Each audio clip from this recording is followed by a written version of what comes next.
Gimana ya cara saya Pastor Anar SMM.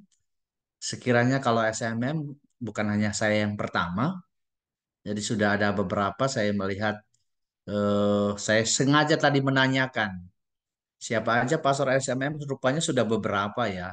Ada Pastor JJ, ada Pastor Arnold. Jadi ya, jadi saya bukan orang imam SMM yang pertama yang membagikan itu. Asal saya baru hampir seminggu baru ada di Malang. Hampir 4,5 tahun saya ada di Roma. Barusan akhir Juni kemarin balik dari Roma. Makanya Bu Regina meminta saya waktu saya ada di Roma, tapi karena saya masih studi dan menyelesaikan tugas akhir, makanya saya mempending permintaan itu. Saya bilang tunggu saya ada di Indonesia dulu supaya saya lebih lebih punya waktu untuk menyiapkan bahan itu. Saya pikir itu singkatnya. Saya nanti akan menetap di Malang,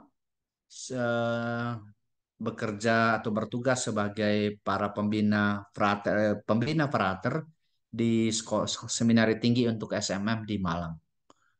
Itu perkenalan saya. eh, karena saya diberi waktu sampai jam 8.45, jadi tinggal setengah jam lagi. Saya akan berbagi bersama Bapak Ibu. Jadi kalau ditanya Bapak Ibu, sorry ini saya belum di, ini masih sudah kelihatan ya Bu ya. PowerPoint saya sudah kelihatan. Sudah, Pastor. Sorry ya, saya perbesar. Oke, berdiri di kaki salib. Kalau tadi saya baru pertama kali loh ya, Bapak Ibu, ngikutin kelompok ini dengan doa yang nuansanya lebih merenungkan. Saya nggak tahu ya, apa doanya ini setiap hari berubah-ubah atau memang formatnya seperti ini, nuansanya, semangat dan spiritualitasnya itu memang merenungkan darah berharga Yesus. Saya nggak tahu nih.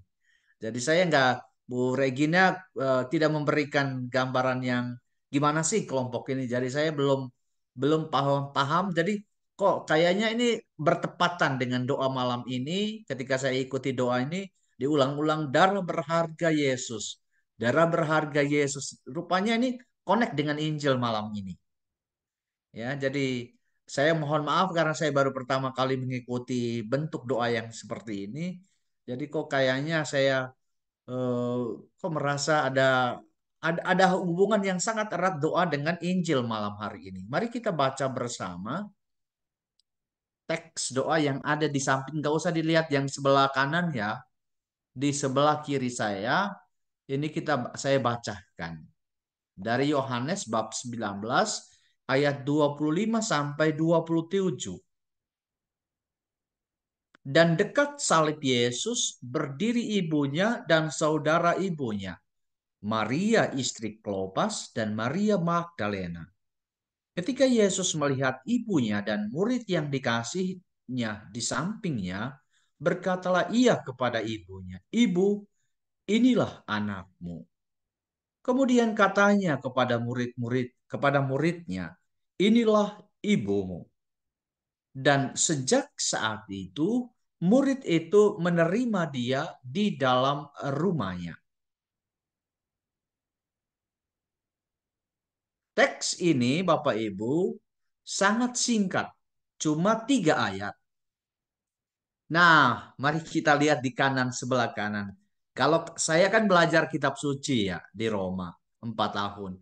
Jadi kita tuh biasanya kalau baca teks ini kita harus lihat dulu di teks aslinya. Terjemahan tepat nggak? Ini penting Bapak Ibu. Kalau di sebelah kanan ini teks dalam aslinya itu dalam bahasa Yunani. Jadi kalau Bapak Ibu kok lihat ini apa, ini coret sana coret sini kayak simbol-simbol aja. Ini bahasa Yunaninya. Jadi kalau kita belajar kitab suci, harus saya sendiri harus mengerti baik dalam bahasa aslinya itu gimana. Sekarang kita lihat Bapak Ibu, kita lihat ada beberapa perubahan yang mau saya tunjukkan. Yang dalam terjemahan Indonesianya ada sedikit kekurangan. Misalnya di ayat 26 Bapak Ibu, saya menulis itu di paling di huruf yang di sini sebelah kanan saya beri tanda di sini, itu ada tanda berwarna biru.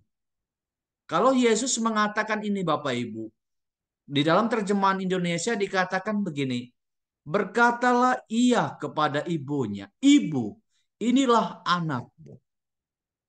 Tapi dalam terjemahan aslinya, kita lihat kalau dalam Yunaninya, sorry saya baca ayat 26.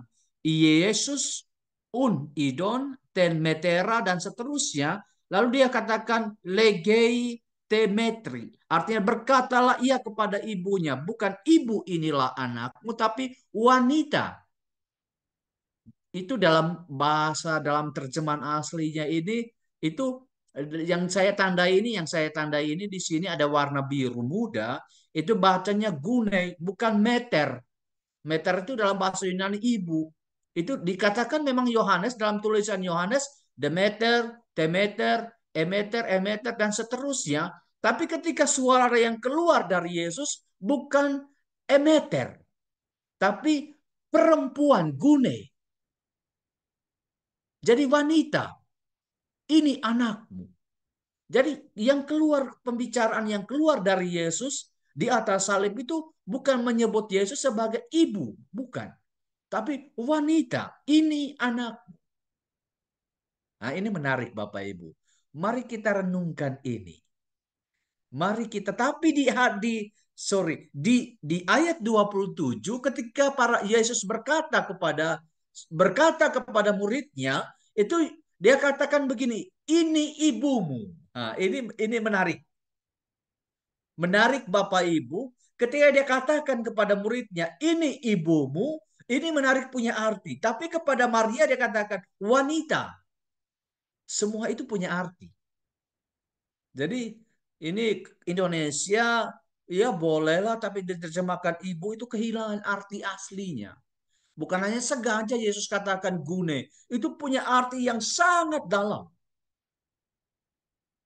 Punya arti yang sangat dalam. Nanti saya pikir saya dalam 30 menit ini saya akan memberikan pengajaran yang sangat singkat, tidak bisa masuk karena waktunya sangat singkat.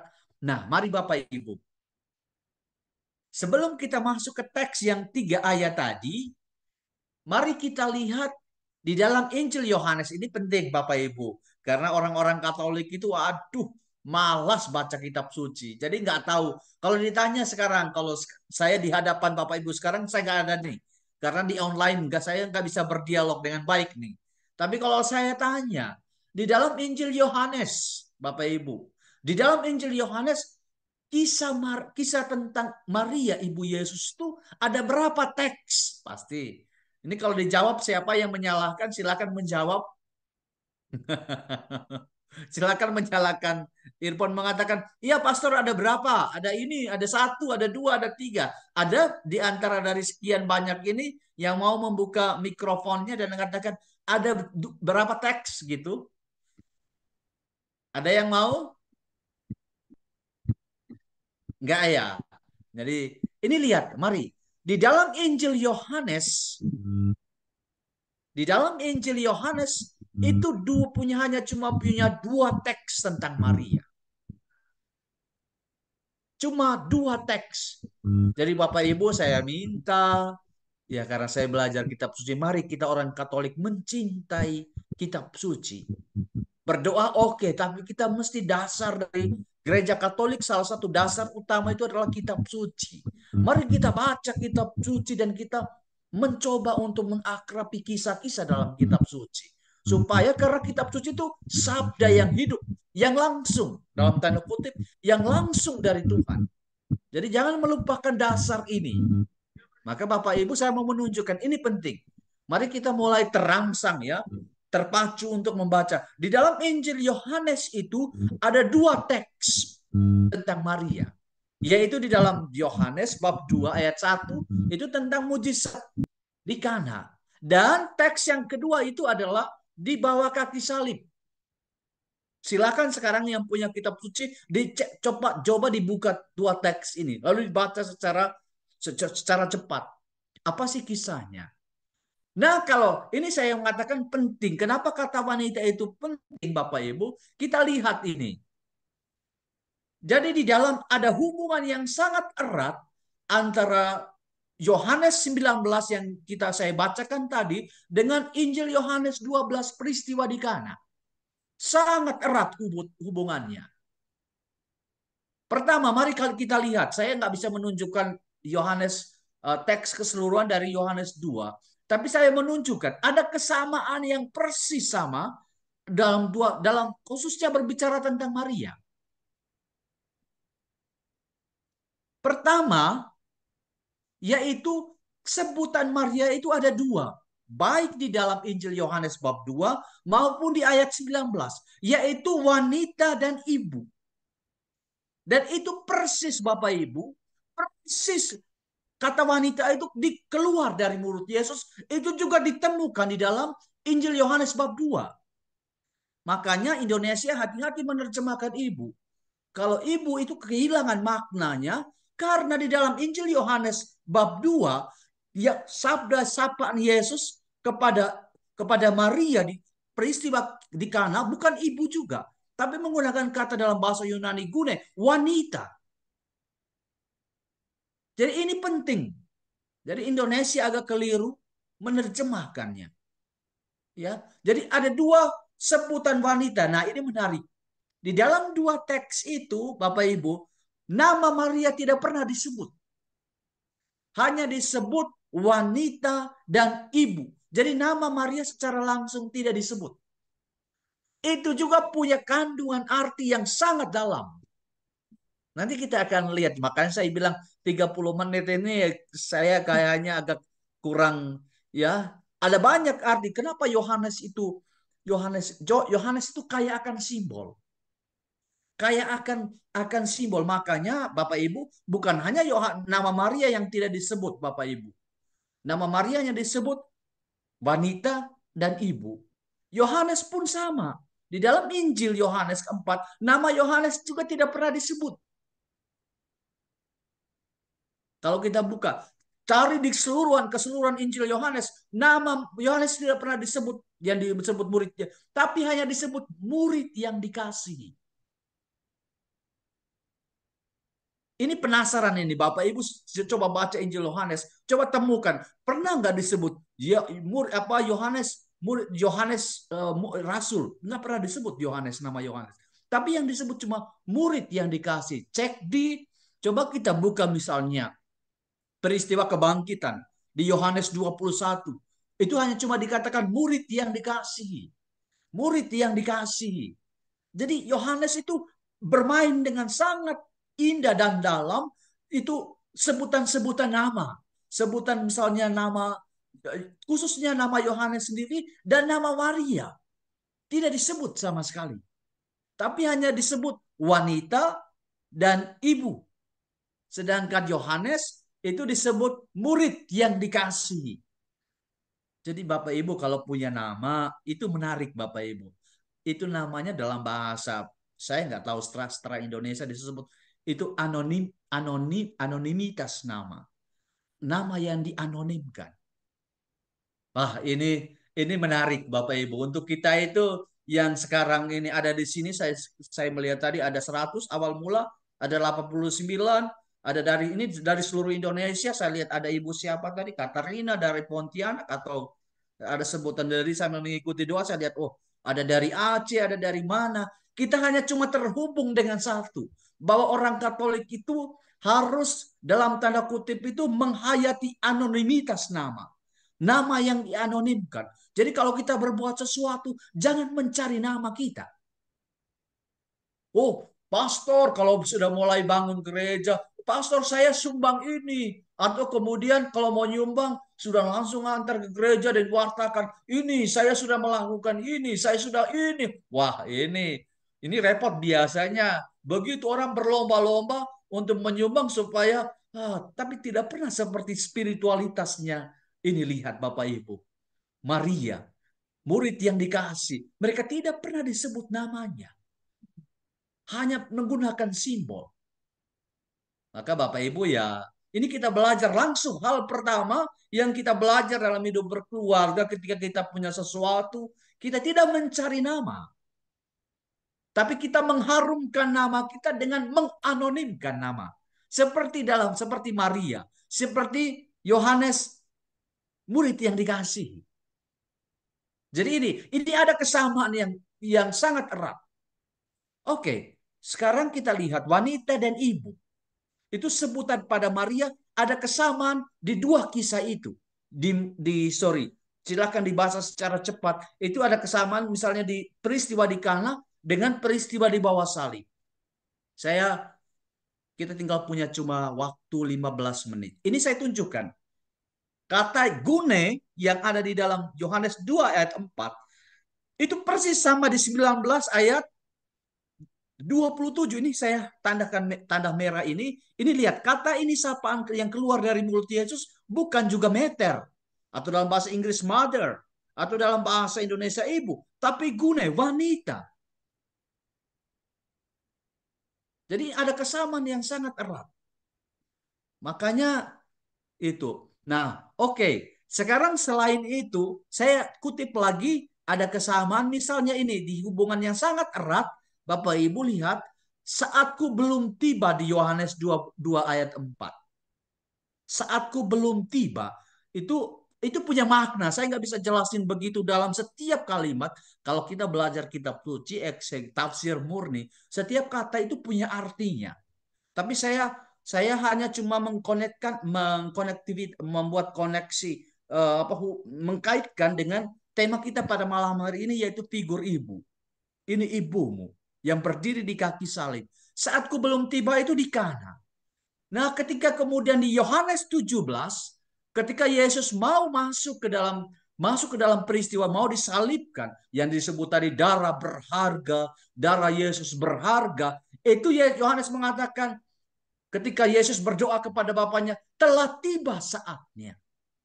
Jadi Yohanes itu pandai merangkaikan suatu peristiwa, kronologis peristiwa dengan bermain dengan kata-kata misalnya saat Yesus, saatku dan seterusnya. Jadi ketika kemudian dia menanggapi Maria, ketika Maria mengatakan mereka kehabisan anggur di Yohanes bab 2 ayat 4 ayat 3. Lalu Yesus katakan, wanita, wanita, saatku belum tiba. Wah, ini menarik Bapak Ibu untuk kita pelajari. Ya, untuk kita pelajari. Jadi kita tidak bisa memaksakan Tuhan. Arti yang sangat sederhana dalam hidup. Doa-doa kita tidak bisa memaksakan, termaksud Maria. Maria tidak bisa memaksakan kalau itu tadi dia memaksakan, dia mengatakan dari keinginan lahiriah Bapak Ibu. Maria hanya mengatakan mereka kehabisan anggur. Tapi Maria belum masuk dalam tanda kutip apa sih kehendak Allah? Apa rencana Allah? Makanya Yesus katakan, "Hei, ibu," oke dia katakan wanita, saatku belum tiba. Artinya ini dikehendaki Allah apa tidak? Dikehendaki Bapa apa tidak? Jadi kalau loving prayer family itu berdoa bukan karena sesuatu. Bukan karena minta sesuatu ya Bapak Ibu, tapi berdoa karena mau berjalan dalam iman, kesetiaan dalam iman. Karena kita mengikuti saatnya Tuhan. Maka ada lagu rohani waktu Tuhan.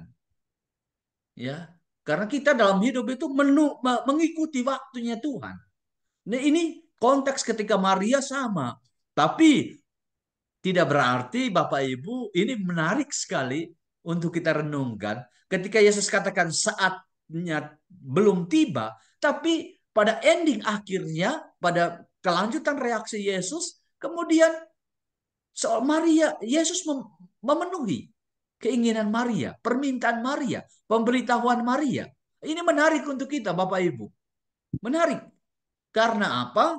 Karena meskipun dalam perspektif kita yang sekarang ini, Bapak Ibu, kadang kala ya keinginan kita mungkin saat ini tidak terwujud, permohonan kita saat ini misalnya.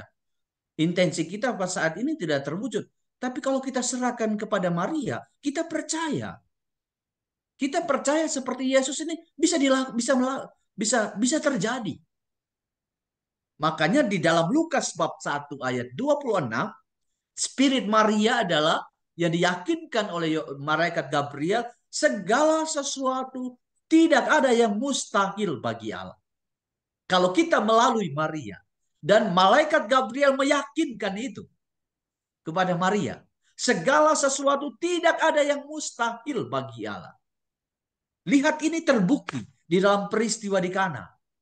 Meskipun Yesus katakan saatku belum tiba, tapi karena Maria yang memintanya, mujizat itu bisa terjadi.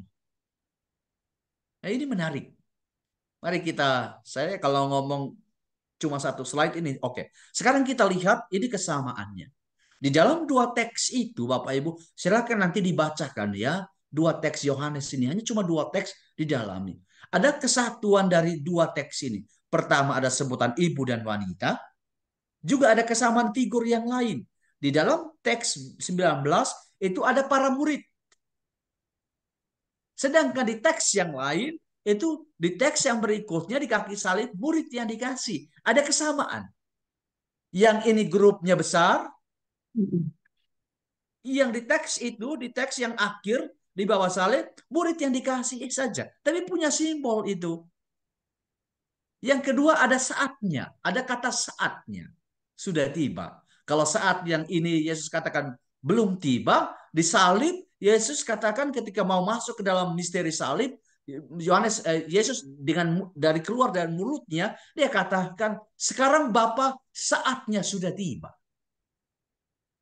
Nah, silakan dibaca. Saat itu apa? Saat ketika kemudian dimaksudkan adalah saat misi publik.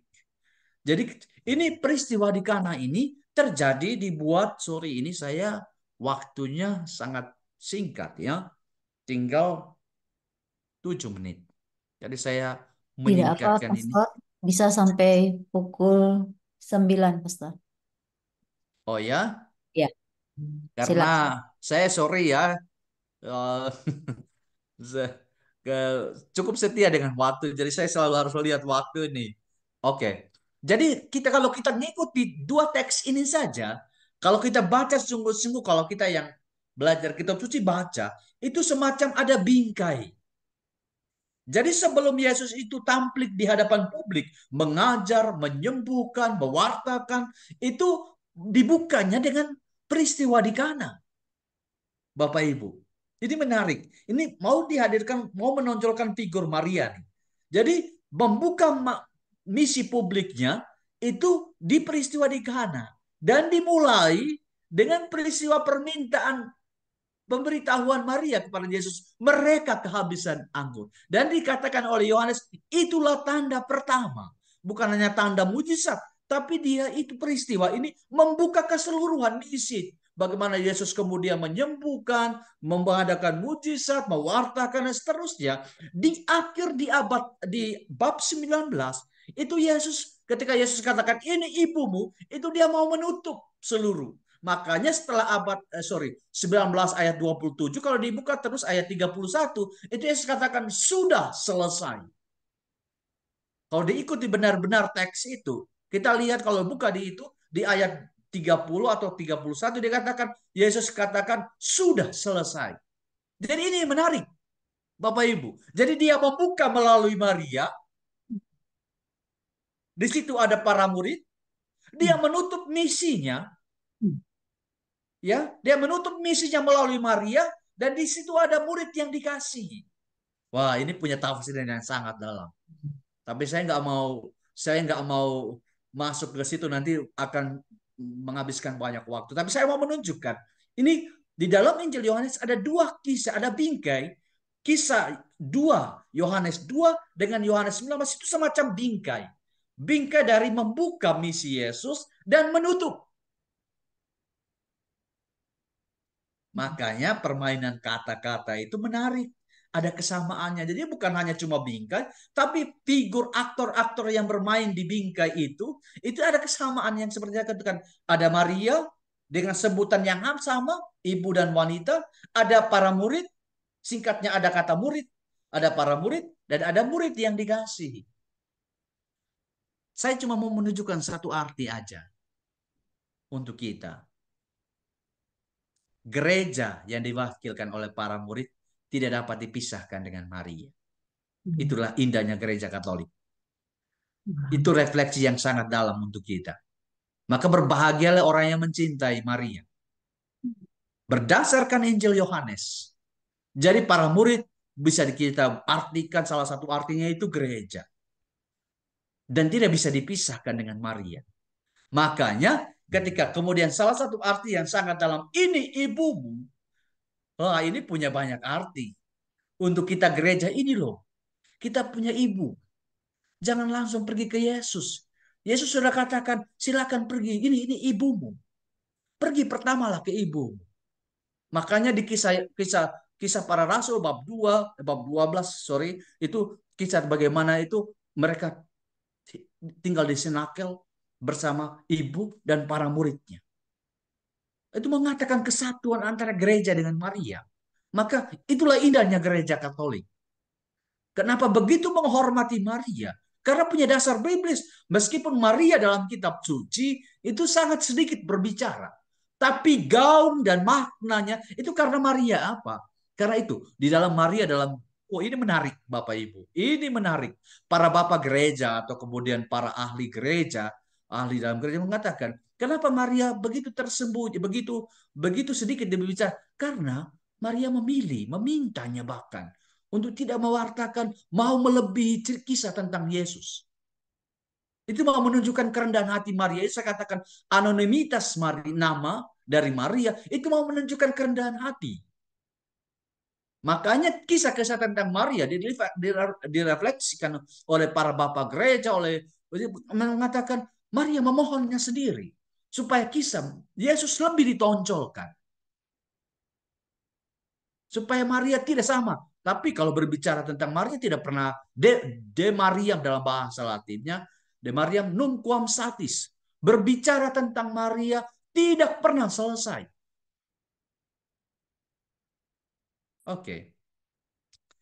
Karena ada pertanyaan, saya mau langsung ke pertanyaan supaya saya bisa menyesuaikannya jam 9 lewat gitu supaya tidak ada pertanyaan lagi di akhir. Sampai di sini ada pertanyaan. Silahkan ada moderator Bu, siapa tadi?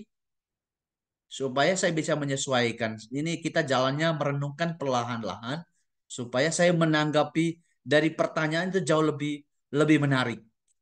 Supaya bisa bisa mungkin ada yang tersentuh atau apa, silakan. Ada yang mau bertanya? Pastor Bani, Oke, eh, ini dengan biasanya siapa? dengan saya Ibu Yulce, biasanya Yes. pastor menyelesaikan saja sampai selesai jam 9. Hmm, Setelah itu kita tutup dengan intensi doa dan berkat. Setelah itu baru kita bisa melanjutkan kepada pertanyaan atau sharing iman, Pastor. oke. Ya. Sekarang kita lihat poin keempat itu yang sudah saya katakan, anonimitas nama, ibu dan wanita dan murid yang dikasih. Saya mau katakan inilah makna kerendahan hati. Jadi orang tidak mencari nama, menyelubungkan namanya. Jadi itulah kekuatan. Spirit orang yang melakukan banyak, jadi itulah kekuatan. Jadi De Maria non quam statis. Berbicara tentang Maria tidak pernah selesai. Tapi kebesarannya itu seolah-olah ditutup, disembunyikan. Makanya banyak orang yang kemudian menghina Maria, yang kemudian tidak memberi tempat kepada Maria. Karena itu tadi, Injil lihat, Injil Yohanes, Yohanes sendiri menulisnya tanpa menggunakan nama. Jadi kebesaran Maria itu bukan terletak pada nama Maria itu sendiri. Nama Maria itu familiar di dalam kebudayaan Yahudi. Disebut kita lihat baca misalnya Yohanes bab 19 ayat 25 tadi. Ada nama Maria istri Kleopas, Maria. Jadi sangat familiar karena itu nama itu untuk Maria, nama Maria sendiri itu tidak menjadi untuk Maria, tidak menjadi penting. Karena apa? Yang ditonjolkan perannya. Makanya Bapak Ibu, Ini menarik. Mari kita lanjutkan. Oke, ini teks ini yang saya katakan mari kita masuk. Ini yang disebut saatnya sudah tiba, yaitu Paskah. Nah, kutipan teks itu Bapak Ibu 19:25 sampai 27 itu salah satu episode dari adegan kisah sengsara Yesus. Yang dalam doa tadi itu menarik ya. Dalam keseluruhan misteri itu tadi misteri ya misteri tentang salib. Nah, salah satu adegan dari kisah sengsara itu yaitu Maria dan murid yang dikasih berdiri di kaki salib dalam versi Yohanes. Jadi kalau dulu di Yohanes saya katakan sebelumnya, kalau Yesus katakan di bab Yohanes 2 dikatakan saatku belum tiba, ketika masuk ke dalam misteri Paskah, saatnya sudah tiba. Dan artinya misi puncak dari misi Yesus itu adalah Paskah dan salib. Dan kemudian diikuti dengan kebangkitan. Jadi itu sebuah perjalanan Bapak Ibu. Jadi sebuah perjalanan, misteri terbesar kita. Kalau kita mau merasakan, Bapak Ibu, rahmat yang paling besar seperti tadi doanya adalah darah Yesus yang berharga. Jadi kita harus menerima salib. Tidak pernah akan lari dari salib. Darah. Kalau kita mau mengambil, mencecap, Yesus katakan, ambillah cawanku dan minumlah darah. Artinya kita ambil bagian, bukan hanya itu di dalam Ekaristi itu simbolisme bahwa kita siap menerima salib. Kita siap minum cawan. Itu simbolisme bahwa kita orang Katolik tidak dapat dipisahkan dari salib. Saya mau bayangkan Bapak Ibu, saya mau ajak Bapak Ibu bayangkan betapa kuatnya Maria. Mungkin kalau kita bisa bayangkan dengan mudah itu menonton film The Passion of Christ. Saya cuma mengajak Bapak Ibu, coba kalau kita bayangkan kita punya anak, nggak usah disalib aja. Anak kita misalnya sudah dalam sakrat maut misalnya, kita sudah nggak kuat. Tapi bagaimana kalau kita bisa bayangkan Maria bisa mengikuti jalan salib Tuhan itu selama beberapa jam itu, lalu dengan kuat berdiri di kaki salib. Kata yang digunakan itu berdiri loh, bukan terkelum apa kelum duduk atau kemudian tidak berdaya, tapi berdiri itu punya makna bahwa dia tangguh. Seorang perempuan berdiri di kaki salib anaknya. Dan kata makna berdiri di salib itu artinya dia kuat. Seorang wanita yang tangguh. Seorang wanita yang dalam tanda kutip perkasa. Mau mendampingi dan siap bertempur. Nah itulah. Jadi untuk orang Katolik mau mengatakan, ya salib dengan saya nggak bisa jauh. Saya dengan orang Kristen, orang Katolik dengan salib itu tidak bisa dipisahkan. Seperti Maria dengan di bawah kaki salib ini berdiri dengan kuat. Nah, itu salah satu adegan yang menjadi bagian. Sekarang kita lihat. Saya mungkin agak kesulitan Bapak Ibu karena tidak terbiasa dengan baca kitab suci, cukup detail untuk melihat. Coba kita lihat salah satu adegan yang sangat tragis di dua ayat ini. Di ayat 19 ayat 24, bab 19 ayat 24, prajurit itu membagi-bagi pakaian Yesus. Tapi di ayat 25 berdiri orang yang sangat dicintai. Dua hal, dua situasi terjadi dalam saat yang sama. Di sisi lain, para prajurit itu membagi-bagi. Di sisi lain, orang yang sangat mencintai berdiri. Ini mau menggambarkan hidup kita. Di satu sisi kita mencintai Yesus, di satu sisi kita mengkhianati dia. Bahkan membagi-bagi, menggadaikan iman. Ya, sekarang ini banyak orang Katolik ya, banyak orang Katolik yang kalau sudah punya jabatan, kalau sudah punya nama, kalau sudah punya punya segalanya, sudah menggadaikan imannya. Lupa. Itu seperti dua situasi yang sangat ironis, ya, Bapak Ibu. Ya silakan merenungkan ini. Jadi kadang kala kita berlaku sebagai prajurit, kadang kita berlaku sebagai orang yang mencintai, tapi mungkin mencintai di mulut saja. Sehingga kita bisa berfungsi ganda. Nah, itu dua hal. Sekarang kita lihat ini yang saya katakan berdiri di salib. Kalau kita ini menyebut diri, kalau ini Yesus, inilah anakmu. Ini benar-benar bukan hanya cuma hubungan biologis, tapi hubungan karena kehendak Allah. Maria itu berdiri di kaki salib. Nah, apalagi kita kalau kita menganggap diri sebagai anak Allah. Karena berkat baptisan Bapak Ibu, kan kita semua dibaptis dan disebut anak Allah. Nah, tentu pasti Maria akan hadir. Yesus aja, Maria begitu kuat untuk berdiri. Apalagi kalau kita ini merasakan bahwa kita anak Maria. Seperti Yesus mengatakan, Yesus merasakan, ini ibumu. Kalau kita punya merasa diri bahwa kita anak Allah, ya Maria pasti hadir. Persoalannya kita menyepelekan dia apa enggak? Ya, jadi ini penting untuk menyadari sungguh-sungguh bahwa Maria itu hadir. Makanya Bapak Ibu ada pertanyaan dalam pengajaran saya sebelumnya. Banyak pertanyaan pengajaran saya sebelumnya sekitar hari apa saya lupa, Jumat apa Kamis. Saya katakan ada pertanyaan begini. Kenapa ya lebih banyak mujizat tentang Maria dari Maria daripada mujizat Yesus? Lebih banyak mujizat, ya, mujizat-mujizat besar itu terjadi melalui Maria. Maria menampakkan diri. Karena memang nyata bahwa iman kita Maria itu hadir. Persis seperti ini. Persis bahwa Maria nyata hadir. Maka terjadi mujizat di gua ini, ada penampakan ini. Karena memang filosofinya kehadiran Maria. Maria hadir nyata, tapi kita sadar apa enggak?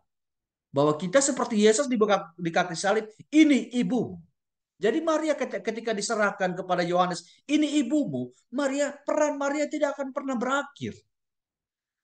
Ini merupakan dalam rumusan, nanti saya tunjukkan di akhir. Apa sih arti itu? Sekarang kita lihat. Jadi, oke, ini hanya cuma detail dari bagaimana fokus Yesus itu hanya kepada Yesus dengan Maria. Tapi di situ ada beberapa, tapi Yesus fokus hanya cuma kepada Yesus dengan Maria. Sekarang kita lihat, Bapak Ibu, ini kehadiran yang otentik yang saya katakan. Di Injil Yohanes bab 2 tadi sama dengan formulasi yang berbeda. Di ayat 21 di mujizat di Kana, Yohanes mengatakan, penginjil Yohanes mengatakan begini, Ibu Yesus ada di situ atau ada di sana dalam bahasa bahasa bahasa Yunani itu ada di sana atau ada di situ. Jadi menggunakan kata ada di sana, sedangkan di Injil Yohanes dengan formulasi yang lain tapi dengan sangat kuat pesannya berdiri di sana. Jadi kita lihat di dalam situasi kekurangan Maria ada di sana. Di dalam situasi penderitaan Maria berdiri di sana. Dua konteks yang sama, yang punya arti pesan yang sangat kuat. Maria itu nyata hadir. Dari dulu sampai sekarang. Sampai selamanya. Jadi Yesus mau mempercayakan seluruh gereja dan kehidupan kita ini kepada Maria. Ini ibumu. Makanya dua kata ini ada di sana, ada di situ, dan berdiri di kaki salib, itu mau menunjukkan kehadiran Maria. Jadi kalau kita berdevosi, maka berbahagialah orang yang berdevosi sungguh-sungguh kepada Maria. Karena sangat biblis. Dalam versi Yohanes itu sangat biblis. Kehadiran Maria itu nyata. Ya. Dan kehadiran Maria itu di akhir tulisan saya itu kehadiran dalam kemuliaan Tuhan. Jadi tujuannya bukan untuk dirinya, tapi untuk kemuliaan Tuhan. Supaya apa? Supaya orang makin percaya kepada Tuhan. Oke, ini saya katakan. Kenapa kata wanita ini penting, Bapak Ibu?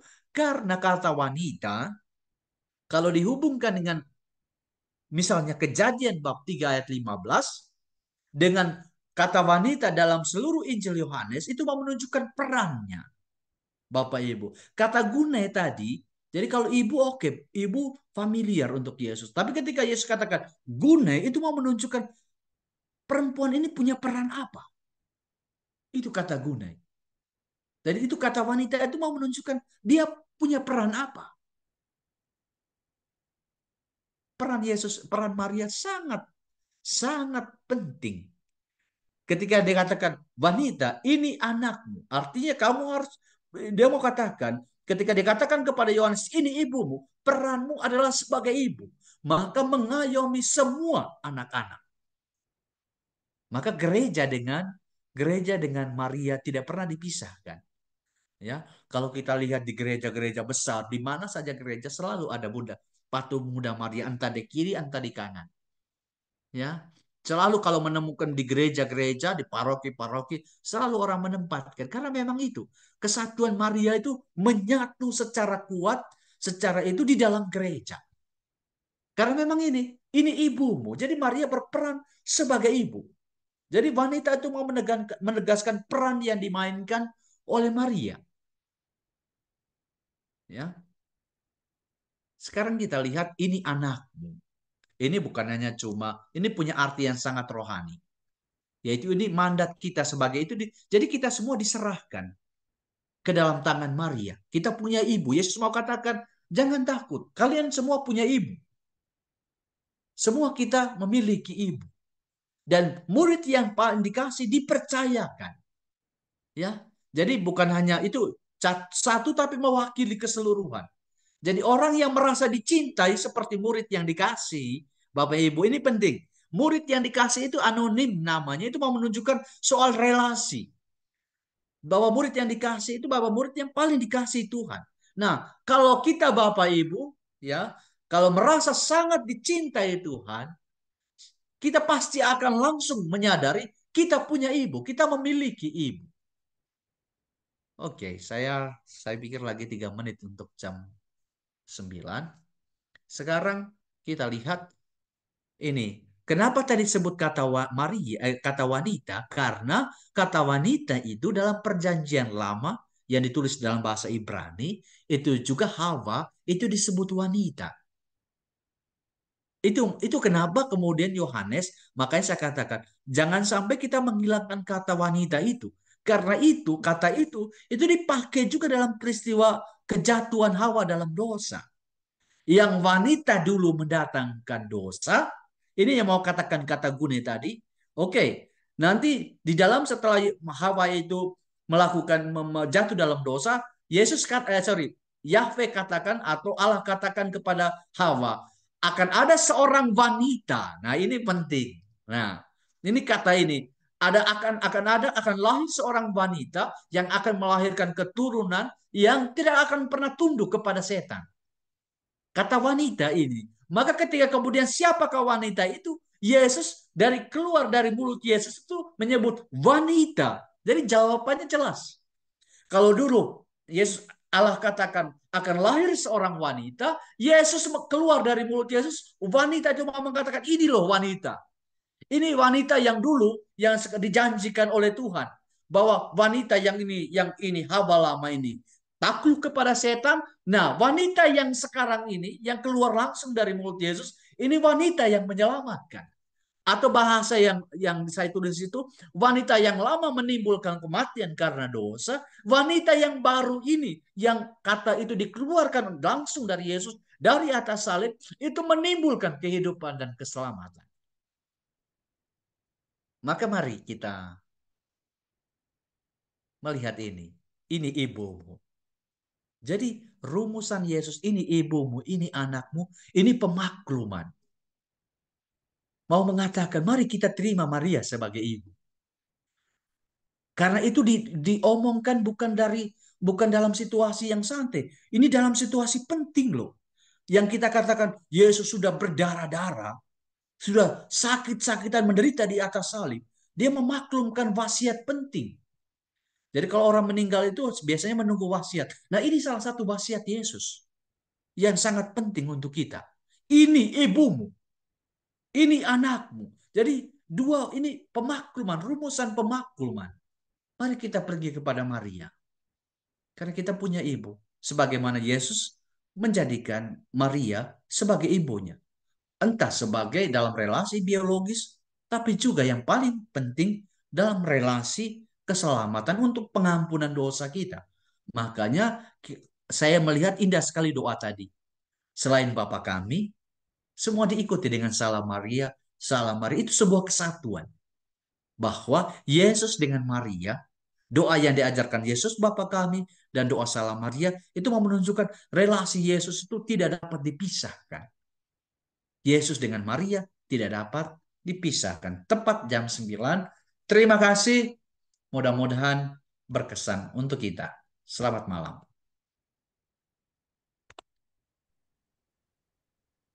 Terima kasih Pastor Anarbani untuk perenungan yang sangat dalam maknanya bagi kami. Berdiri di bawah kaki salib, Maria tegar berdiri, kuat, tabah, dia sabar, dia tidak terhempas jatuh oleh kesedihan, dia tidak putus asa, dia teguh, dan dia berserah kepada kehendak Allah. Ya Tuhan, berilah kami iman yang teguh untuk tetap setia memikul salib diri kami dan berdiri di kaki salib-Mu dan berserah sehabis-habisnya kepadamu. Bapak Ibu, mengingat waktu yang sudah larut, mari kita akan lanjutkan tanya jawab dengan Pastor